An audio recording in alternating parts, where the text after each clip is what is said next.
Olá, meus amigos. Nós estamos aqui novamente para falar um pouco mais sobre escatologia. Nessa oportunidade, nós gostaríamos de abordar algumas coisas que entendemos ser muito importante ao nosso conhecimento para evitar e também corrigir erros escatológicos que estão acontecendo frequentemente. Nós visamos aqui trazer de volta aquela escatologia séria, bíblica, sem sensacionalismo, e que faz uma correta correlação entre cenários, eventos e as profecias bíblicas. Nós vamos abordar alguns pontos a respeito desse processo de estudo e desenvolvimento da escatologia para que a gente possa entender um pouco mais. Nosso objetivo é mostrar que é necessário ser mais criterioso nesse campo, para não sair dando crédito a qualquer coisa que surja por aí com o nome de escatologia. Precisamos elevar o nível de aprofundamento e nosso entendimento sobre a escatologia, principalmente quando o tempo se aproxima, torna-se mais importante e necessário uma correlação, uma interpretação precisa e profundamente bíblica dos eventos, para não nos levar a enganos. Primeiro, nós vamos falar sobre contexto bíblico. Qualquer estudo escatológico, qualquer conclusão escatológica tem que ser baseada em um contexto completo. Precisamos entender, e isso é muito importante, nós precisamos entender que não existe escatologia superficial. Preste atenção, não existe escatologia superficial. Nós não podemos pegar um versículo ou dois e sairei falando ou concluindo a partir apenas de um contexto imediato. Isso tem levado muitas pessoas a errarem suas conclusões, elas se apressam na interpretação e por isso têm cometido muitos erros nas suas conclusões escatológicas e levando um falso conhecimento, muitas vezes sensacionalista, com o nome de escatologia. Para entender melhor o que nós mostramos aqui, vamos mostrar um exemplo de nosso Senhor e Mestre Jesus Cristo. Veja o quadro de Jesus conversando com os discípulos após a sua ressurreição. Observe que exemplo. Isso está em Lucas capítulo 24, versículo 25 a 27, onde está escrito assim. E ele lhes disse, honestos e tardos de coração para crer tudo o que os profetas disseram. Porventura, não convinha que o Cristo padecesse estas coisas e entrasse para a sua glória? E começando por Moisés e por todos os profetas, explicava-lhes o que dele se achava em todas as Escrituras. Você poderá ver que quando Jesus estava expondo para os seus discípulos questões a respeito de si mesmo, está escrito que ele começou desde Moisés, passando por todos os profetas e em todas as Escrituras. E ele explicava o que dele se achava escrito em todas as Escrituras. Ora, se o próprio Senhor Jesus se baseou em um contexto completo das Escrituras para explicar e para fazer entender o que dele estava escrito, e por que era necessário ele padecer, morrer e ressuscitar, completando o trabalho e a obra de redenção, então por que nós vamos ler um versículo e sair concluindo aí e ponto final? Vamos ver um evento, um acontecimento no mundo e já saindo ditando regras escatológicas a respeito daquele evento e correlações mal feitas com as profecias. De jeito nenhum. Escatologia é uma matéria que só pode ser concluída dentro de um contexto bíblico completo. Repito, não existe escatologia superficial. No campo da escatologia, além do contexto bíblico, nós temos também que absorver outros conhecimentos para fazer uma correlação correta, seja com a ciência, seja com a história, seja com o cenário mundial. Então, um dos grandes erros que tem acontecido no nosso tempo é a pessoa querer interpretar um aspecto escatológico baseado apenas em um contexto imediato ou simplesmente aquilo que ele acha o que é. Achismo não tem valor para o ensino e nem para a edificação. E naturalmente, muitas pessoas e até youtubers se envolvendo com o campo da escatologia. O que nós podemos ver é que muitos deles estão tão apressados na interpretação de eventos escatológicos que relegam esses princípios. Provavelmente isso acontece devido à necessidade de produzir os seus vídeos diários e obter muitos likes. Não se importam de usar o artifício do sensacionalismo. O problema é que eles vivem disso. Na verdade, essa precipitação tem levado muitos ao engano e à interpretação errada e sem nenhum valor na edificação. Não trazem também uma valorização da palavra de Deus em sua infalibilidade, seus princípios e na precisão com que ela proclama as profecias. A escatologia é então alguma coisa contextual. Ela só pode ser interpretada e entendida corretamente se for analisado profundamente, se for coerente com todo o contexto bíblico e com o cenário que nós estamos correlacionando. O Senhor Jesus é um exemplo disso, naquela passagem que nós acabamos de mencionar para vocês, que ele começou de Moisés, passando por todos os profetas, por toda a Escritura, explicando todo o contexto bíblico para justificar o que estava acontecendo para os seus discípulos. Ninguém pode afirmar nada que não esteja corroborado no contexto bíblico. E temos que entender também que a realidade e os fatos sempre responderão perfeitamente à escatologia bíblica. Para isso, a análise e as associações precisam ser criteriosas e não podem ser precipitadas e superficiais. Eu posso mostrar para vocês uma coisa que está acontecendo neste momento, recentemente. Isso chega a me causar vergonha. Me desculpem, meus irmãos, que acreditaram e que acompanham essas pessoas. Mas vamos ao caso, para vocês entenderem o grande erro que a precipitação causa no campo da escatologia. Recentemente, nós podemos ver uma série de publicações científicas com a seguinte notícia. Ora, nós sabemos que a Terra gira em torno do seu eixo, definindo dias e noites. Artigos científicos recentemente informaram que agora, em junho de 2022, a Terra girou mais rápido que nunca, encurtando o dia, que supomos ser de 24 horas exatamente. E baseado nisso, muitas pessoas se apressaram e começaram a querer associar isso a eventos escatológicos e acabaram cometendo uma gafe terrível. E eu vou explicar o porquê. Veja bem, porque elas quiseram associar essa palavra da ciência com a palavra de Jesus que disse assim, Marcos 13:20, e se o Senhor não abreviasse aqueles dias, nenhuma carne se salvaria.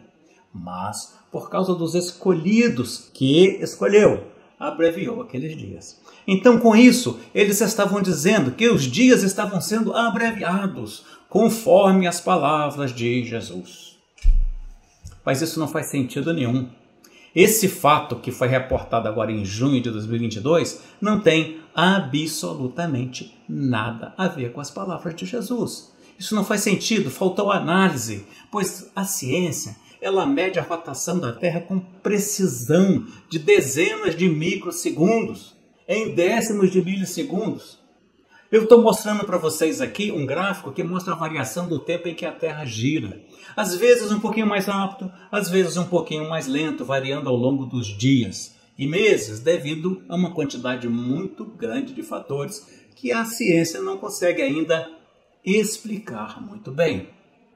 Enfim, nós não sabemos exatamente o que gera essas diferenças. Analisam efeitos de aquecimento global, derretimento da calota polar, distribuição da temperatura e muitas coisas que podem causar essas pequenas variações. Porém, no ano de 2022, no nosso ano, no mês de junho, eles mediram que a rotação da Terra nas últimas décadas rodou um pouco mais rápido, encurtando o dia em cerca de 1,59 milissegundos, que foi a maior variação medida das últimas décadas. Ora, milissegundos é um segundo dividido por 1000, e é isso que importa para a ciência, porque ela é detalhista, ela é precisa, e ela procura entender essas pequenas variações da rotação da Terra e associar aos possíveis fatores que estariam causando isso e as possíveis consequências. Mas esse valor de 1,59 milissegundos não afeta o nosso sentimento do tempo. Nem em 1000 anos nós poderíamos sentir isso no comprimento do nosso dia, no período do nosso dia. Portanto, isso não tem nenhuma relação, isso não tem nada a ver com o texto, com a intenção de Jesus, ao mencionar o que está escrito em Marcos 13:20. O que Jesus disse a respeito de abreviar os dias precisa ser compreendido dentro do contexto bíblico e histórico. Se você analisar, por exemplo, o contexto bíblico histórico sobre o qual Jesus estava explicando para os seus discípulos e dando a eles algumas respostas, nós vamos compreender exatamente o que ele estava falando. Mas se você não fizer isso, nós não vamos compreender e vamos dar essas gafes. Quando Jesus falou isso, ele estava respondendo perguntas dos discípulos a respeito do fim do mundo, da vinda de Jesus e principalmente o que mais interessava aos discípulos, a destruição do seu templo, do templo de Jerusalém e da própria Jerusalém. E se você analisar as Escrituras e fizer uma harmonia dos evangelhos, completando o que um diz com o que o outro livro diz, nós vamos ter um quadro completo. Aí sim, você vai entender o que Jesus estava falando. Quando ele mencionou sobre abreviar os dias, ele se referia ao cerco e destruição do templo de Jerusalém. Jerusalém foi sitiada durante 4 meses, 3 semanas e 4 dias, aproximadamente 147 dias. Portanto, se você estudar as guerras judaicas detalhadamente, você entenderá que se fosse uma semana a mais, ninguém se salvaria daquela cidade. Ninguém ia sobreviver à fome, ao aperto, às doenças que estavam acontecendo ali em Jerusalém durante o sítio. Esse evento consistiu em uma tribulação imensa para os judeus e foi muito grave, o que também estava previsto por Jesus. Foi medonho. Nunca aconteceu em uma nação alguma coisa desse tipo. Mas não cabe aqui entrar em detalhes. Estude Guerra dos Judeus e veja lá o cerco, o sítio de Jerusalém, a destruição do seu templo pelos romanos. A verdade é que eu estudei profundamente esse evento e entendi então por que Jesus falou essas palavras. Então Deus abreviou esses dias e alguns dos judeus que estavam ali não morreram e foram salvos. Isso porque o Senhor tinha plano para preservá-los. Essa é a interpretação correta, confirmada pela palavra de Deus, pela harmonia dos evangelhos, pelo contexto bíblico e pela história. Quanto à grande tribulação universal, ela tem um prazo determinado. Serão 7 anos em 2 períodos de 3 anos e meio. Isso não vai ser nem abreviado, nem alongado. É um período fixo, determinado, correspondente ao juízo de Deus sobre a terra, na medida certa, perfeita e calculada por Deus para derramar sobre a terra o juízo merecido. Portanto, isso que Jesus falou não tem nenhuma relação com esse dia 1,59 milissegundos mais curto, que não faz nenhuma diferença para o nosso sentimento de duração do dia.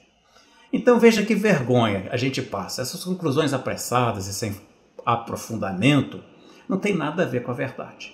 E não tem nada a ver com o contexto bíblico, não tem nada a ver com a intenção do autor. A única coisa que isso tem a ver é com a pressa, com o desejo da pessoa produzir vídeo sensacionalista e dizer, cheguei primeiro, descobri isso aqui, mas descobriu muito errado.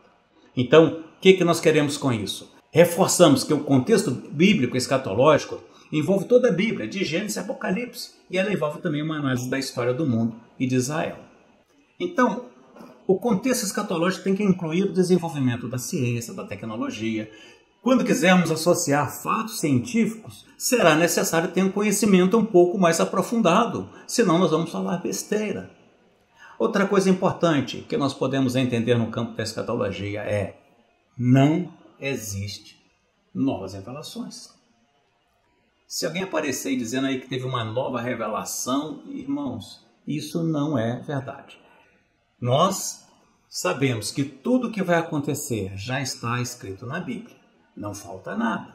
Se alguém então disser que tem uma nova revelação, seria então porque Deus esqueceu alguma coisa? Não, amigos. Está tudo ali na sua Bíblia, na nossa Bíblia. Segundo a Bíblia, o que vai acontecer não são novas revelações, mas sim o entendimento da revelação é que vai se tornar mais claro com o tempo. Além disso, é impossível entender o contexto escatológico e as próprias Escrituras sem a iluminação do Espírito Santo. Aí sim, o Espírito Santo pode nos iluminar, nos mostrar coisas novas que nós não sabíamos. E isso é verdade, isso é bíblico. E é isso que está acontecendo neste momento. Então, nós não podemos sair aí correndo, fazendo vídeos rápidos, sem análise.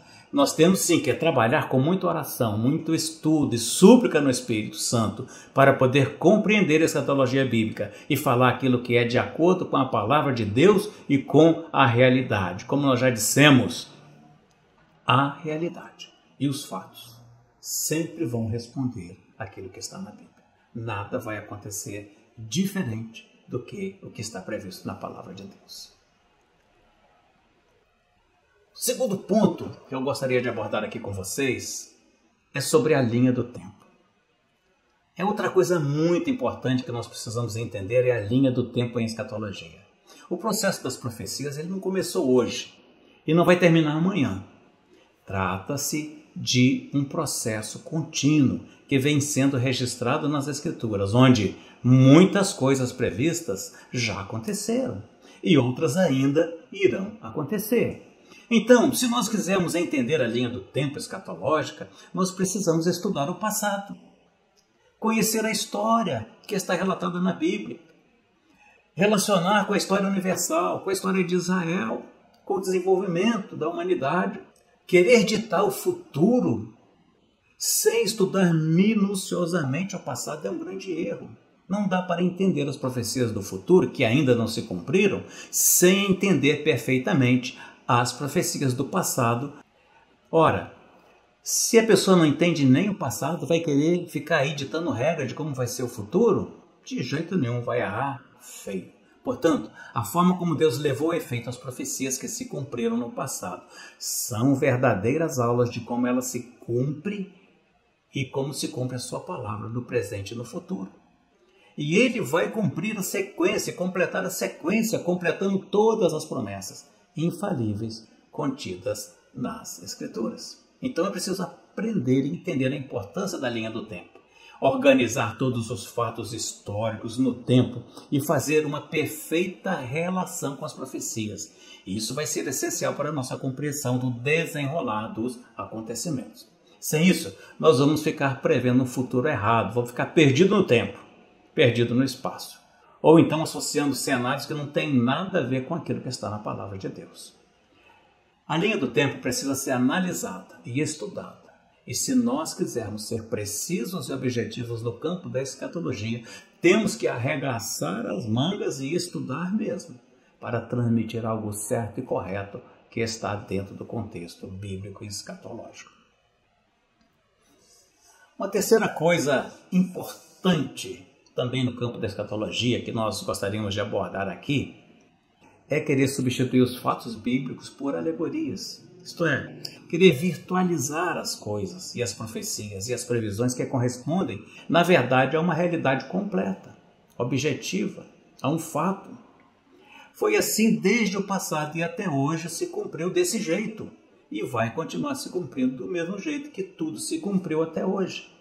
Entretanto, tem uma gama de teólogos aí, muitos que parece que não desejam crer na palavra de Deus, ou nos grandes fatos e eventos escatológicos, como arrebatamento, o milênio, o reino de Cristo na terra. Então eles preferem criar essa interpretação virtual, criando uma interpretação divergente do contexto bíblico. Isso é um erro muito grande. Esses são aqueles que o Senhor disse: eu virei sobre ti e não saberás a hora que eu virei sobre ti. Por quê? Porque estão distorcendo a interpretação da palavra de Deus. Então nós precisamos entender como as profecias se cumpriram até hoje e no plano de Deus como isso anda. Este plano é perfeitamente indicado na Bíblia, é possível entendê-lo e discerni-lo perfeitamente em sua sequência na história e projetá-la também no futuro, baseada nas profecias que ainda não se cumpriram.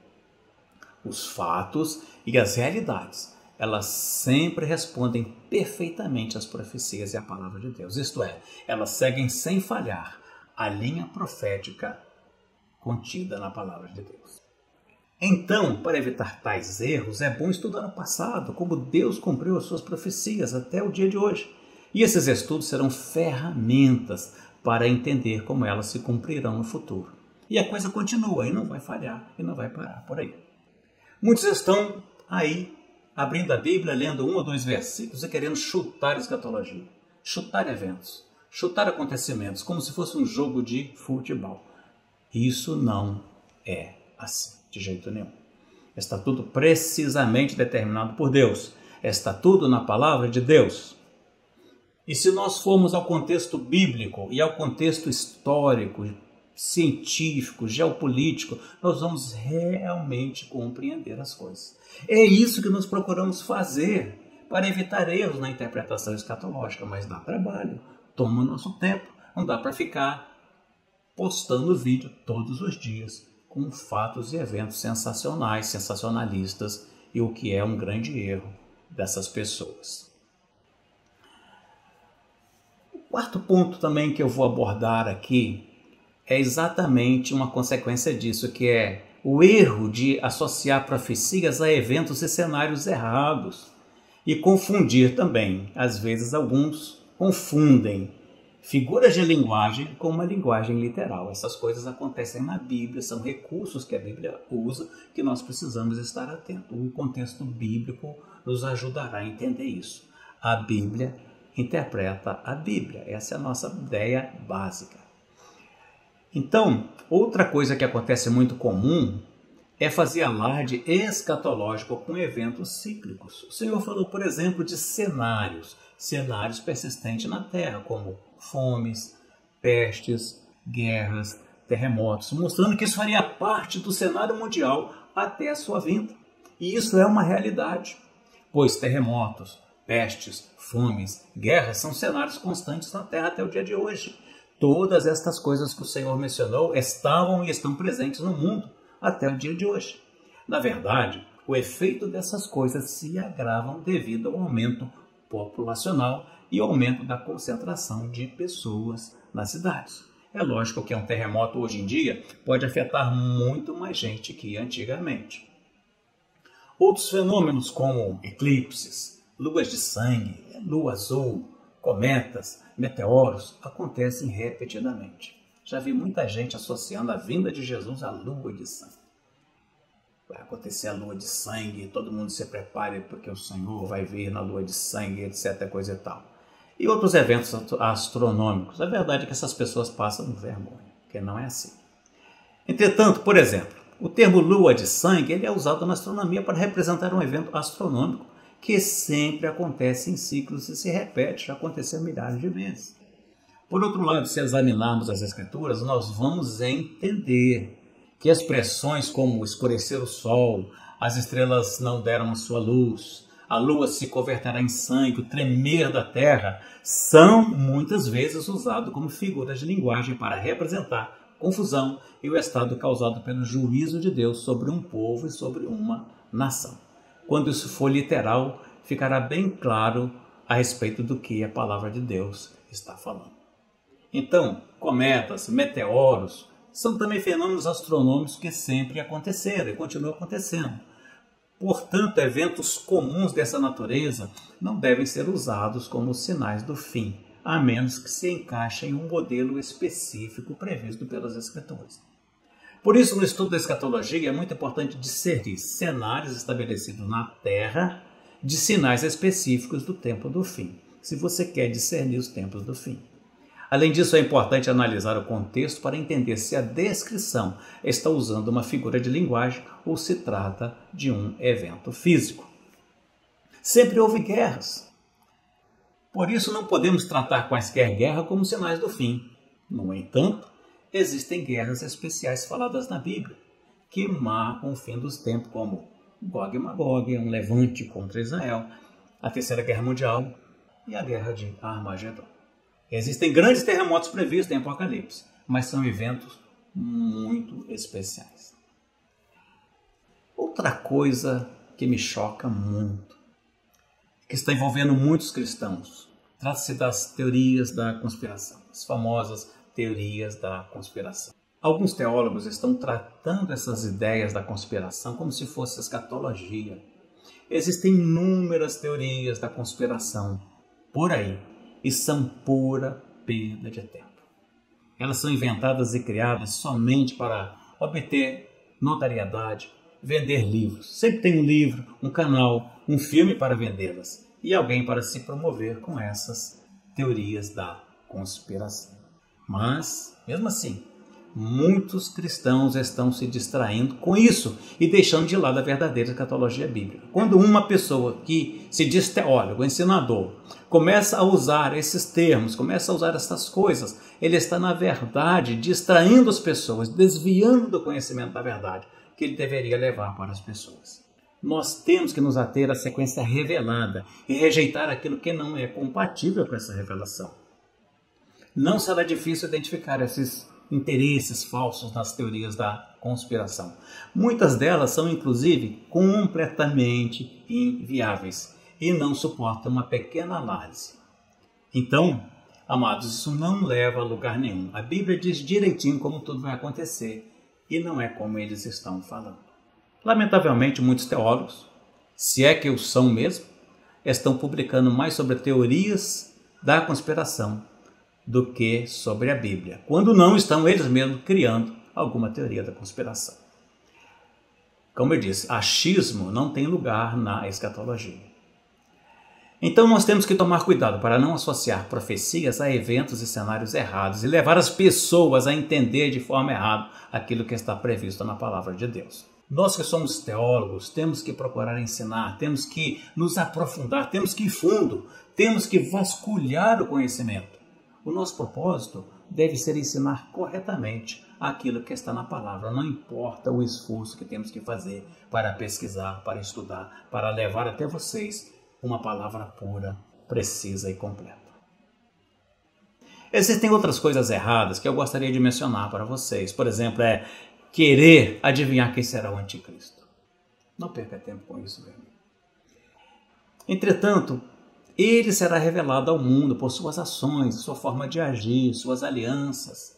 Essas ações do anticristo já estão previstas na palavra de Deus e essa será a única forma de identificá-lo.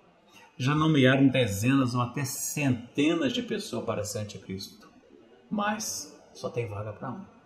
E vai ser conforme a Bíblia diz que vai ser. Quando as coisas começarem a acontecer com um líder, na forma como está previsto nas Escrituras, as pessoas entenderão então, deveriam então conhecer a Bíblia para entender: este é o homem da iniquidade. Esse é o homem que está previsto, este é o anticristo. Porque ele está agindo como a Bíblia previu que ele haveria de agir. Ele vai se levantar contra aqueles que mantiverem a confissão do nome do Senhor. Por isso, não perca tempo querendo adivinhar quem será o anticristo. Ele está reservado, ele está guardado pelo próprio Satanás, que tem interesse de mantê-lo oculto até o momento da sua revelação. Além disso, ele não tem autoridade para se manifestar enquanto não houver rompido o seu impedimento. Aquele momento que está escrito na Bíblia, que será tirado daquele que o detém. E nesse dia, então, ele vai se manifestar. Então, isso é uma coisa que vocês precisam entender. Não perca tempo com isso. Outra coisa muito errada é o número da besta sem a besta. Tudo que aparece por aí de diferente no mundo é suspeito de ser o número da besta. O Pix, o CPF, o cartão de crédito, até as vacinas, né, podem possuir elementos ou chips, etc. Você vai tomar uma vacina e sai de lá com um chip inserido em você, que seria então o número da besta, está chipado, marcado, abestado. Não é simples, preste atenção, o número da besta, ele só vai existir depois que a besta surgir. Não pode ter o número da besta sem a besta. Primeiro vem a besta, depois vem a sua marca, o seu número. Então, não fique por aí achando que você vai receber o número da besta forçado ou por engano. Você vai tomar uma vacina e depois descobre que foi chipado ou foi marcado. A Bíblia deixa bem claro, meus irmãos, que as pessoas receberão a marca da besta de forma voluntária. E quem não quiser poderá rejeitar. Será perseguido, poderá ser morto, mas não será obrigado a receber a marca da besta. Ele terá que arcar com as consequências, mas ele poderá rejeitar. Além disso, o próprio homem da iniquidade, o próprio Satanás, ele só vai querer pessoas totalmente alinhadas com ele. Todas as outras deverão ser eliminadas, escravizadas ou completamente isoladas. Este é o princípio do poder. Então não fica aí desse negócio de receber o número da besta sem besta. Primeiro vem a besta, depois vem a marca da besta e esse recebimento da marca da besta será voluntário através de um pacto. Só receberá aquele que realmente quiser e as pessoas tomarão essa decisão de forma voluntária, fazendo um pacto. Assim as pessoas receberão o sinal da besta. É lógico que quem não receber vai ter que arcar com muitas consequências. Mas ele poderá sim rejeitar, se ele quiser arcar com essas consequências. Em Apocalipse, olha que coisa interessante, no livro de Apocalipse, nessa época, é relatado que os próprios anjos estarão alertando o mundo nessa época, dizendo para não receber a marca da besta, para não se deixar marcar, porque aqueles que receberem a marca da besta, aqueles que fizerem pacto com a besta, serão alvos da ira de Deus para sempre. Então nós não devemos ficar perturbados com essas coisas, mesmo porque se você estiver preparado, com as vestes brancas, você tem a promessa de livramento dessas coisas. Amém? Eu gostaria também de abordar aqui no nosso estudo sobre o que é Armagedon. Existe também uma interpretação muito errada do que seja o Armagedon. Lembre-se que Armagedon não é o fim do mundo, não é a destruição da Terra por um cometa ou por uma guerra com bombas atômicas, nada disso. Armagedon não é o fim do mundo como eles exploram nos filmes. Não se trata de uma guerra mundial entre as nações deste mundo. A guerra mundial entre as nações está prevista em Apocalipse, sim, na 6ª trombeta, bem no meio desse período de 7 anos. Mas Armagedon é diferente. Ele se trata de uma guerra dos dominadores deste mundo, comandado pelo homem da iniquidade, o anticristo, contra a vinda e o domínio de Jesus. Portanto, Armagedon é uma guerra do mundo, dos poderosos do mundo, contra Jesus, contra a sua vinda. Assim, na verdade, Armagedon se constitui não na destruição do mundo, mas a salvação do mundo. Jesus virá para impedir que o mundo seja destruído, conforme está escrito em Apocalipse 11:18. Vamos ler Apocalipse 11:18, que está escrito assim: E iraram-se as nações, e veio a tua ira, e o tempo dos mortos, para que sejam julgados, e o tempo de dares o galardão aos profetas, teus servos, e aos santos, e aos que temem o teu nome, a pequenos e a grandes. E preste atenção. E o tempo de destruires os que destroem a terra. Presta atenção nessa expressão, o tempo de destruir os que destroem a terra. Isso é Armagedon. Portanto, o Senhor vem salvar o mundo dos destruidores e estabelecerá o seu reino e vai restaurar a terra e instalar a paz e a prosperidade nesse planeta. Por último, nós gostaríamos de falar também um pouco sobre o livro selado e seus selos. E, amados irmãos, o livro selado que aparece em Apocalipse e seus selos devem ser tratados conforme o conceito que ele significava na época de João. Esse é o objetivo da revelação, usando símbolos, facilitar a nossa compreensão, utilizando coisas conhecidas e os conceitos e princípios nela envolvidos.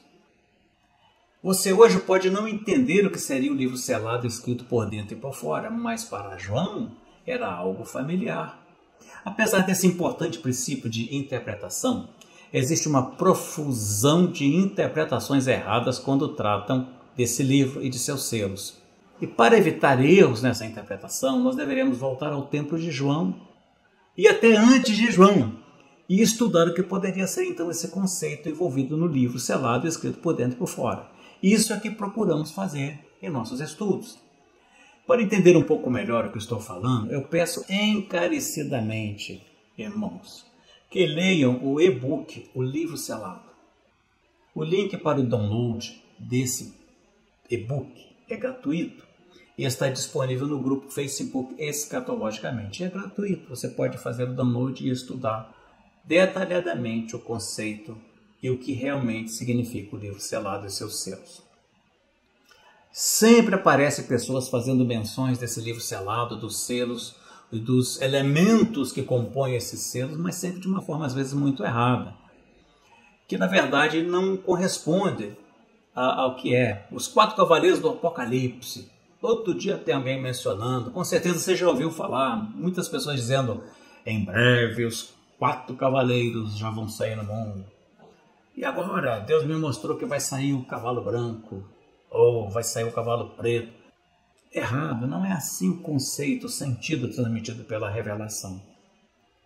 Na verdade, desde que o livro foi entregue ao Cordeiro, lá no céu, na revelação, os selos já estavam instalados no livro. Os selos já estavam lá. A questão é como e quando eles serão quebrados, para que o conteúdo do livro possa ter efeito. O livro de Apocalipse ocupa-se então de nos mostrar, ou de abrir para nós o sentido, para entender o que seja cada selo e como eles serão então quebrados. Esses selos foram instalados para impedir que esse livro fosse aberto. Deve ficar bem claro que os selos então representam fatores ou cenários instalados no mundo que trancam, que procuram impedir que o livro seja aberto e o conteúdo dele tome efeito na Terra. Esses elementos impeditivos são tão fortes e poderosos que não existia nenhuma criatura no céu e na Terra que pudesse lidar com esses selos e liberar o conteúdo do livro. Então essa situação causou uma grande comoção no coração de João. Ele chorava copiosamente, até que um dos anciãos mostrou a João que Deus providenciara então o Cordeiro, que reunia todas as condições para levar a efeito esse grande trabalho, inclusive o seu grande sacrifício para o resgate dos homens. Enquanto Apocalipse 5, versículo 5, nos mostra a necessidade de quebrar, de romper os selos, em Apocalipse 6, o cenário que compõe cada selo nos é revelado, ou aberto pelo Cordeiro. No capítulo 6, o Cordeiro nos abre o significado, nos abre o entendimento, para que cada selo seja então compreendido e para que possamos entender por que eles devem ser quebrados. Assim, nós entendemos que quebrar o selo significa um poder imenso, capaz de remover, de quebrar, de desfazer, de cumprir o juízo conforme o sentido de cada um desses selos. Esta é a grande obra que o Senhor Jesus está fazendo no mundo, desde a redenção.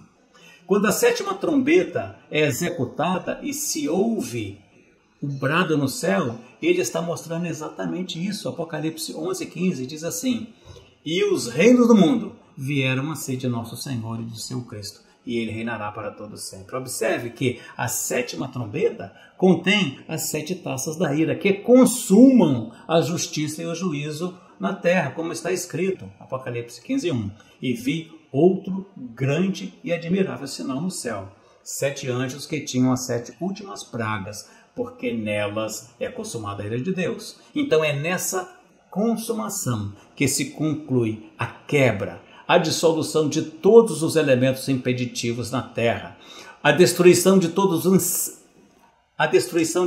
cenários instalados. Eles serão desfeitos e o mundo agora então será aberto para um novo período de reino e domínio de Jesus com todos os seus santos, trazendo paz e justiça à terra.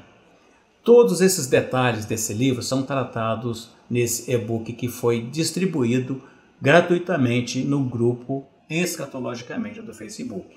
E você poderá então adquirir e entender melhor o significado do livro e dos seus selos e entender melhor a obra de Deus e o que Deus está fazendo na terra.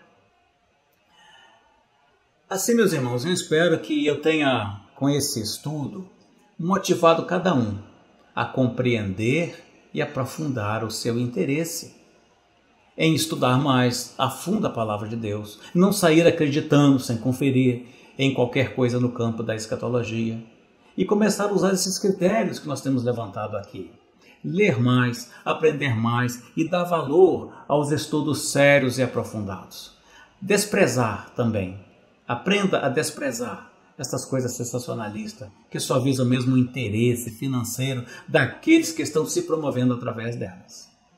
E que Deus nos ilumine e nos mostre cada dia mais um entendimento mais claro, um entendimento mais profundo do seu grande e maravilhoso plano para glorificar o seu nome, para glorificar o Senhor Jesus, que é a palavra de Deus.